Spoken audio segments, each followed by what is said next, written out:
প্রচণ্ড হাগা লাগার কারণে একজন ইমোশনাল হয়ে পড়েছিল, তাই তাকে বোঝানো হচ্ছিল যেখানে সেখানে হাগিস না মনা। আপনারা দেখতে পাচ্ছেন এক হাগা বিশেষজ্ঞ জঙ্গলে জঙ্গলে ঘুরে কে কোথায় হাগছে সেটারই ভিডিও করার চেষ্টা করছে। আরও একজন গোটা ফুল বাগান নিয়ে মাঠে হাগার ক্যাম্পিং চলছে। তার অক্লান্ত পরিশ্রম দেখে আমার চোখে জল চলে এলো। এদিকে আমি যৌবন ছেড়ে বিদ্ধ হয়ে গেলাম।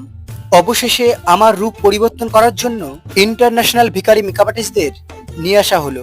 সে ভাই আরও এক কাণ্ড, বস্ত্র হরণ করার মতন কেস। অবশেষে যৌবন থেকে বিদ্ধ হয়ে গেলাম। এখন আমি চলে এলাম হাগা ক্যাম্পিংয়ে। বিভিন্ন দেশ থেকে আগত কিছু ইন্টারন্যাশনাল হাগুনি, তাদেরকে আর কি বোঝাচ্ছিলাম প্লাস্টিকের বোতল কেটে কেউ হাগতে যাবে না, কারণ প্লাস্টিক স্বাস্থ্যের পক্ষে খুবই ক্ষতিকারক। বিড়ি না খেলেও ক্যান্সার হতে পারে তার জন্য।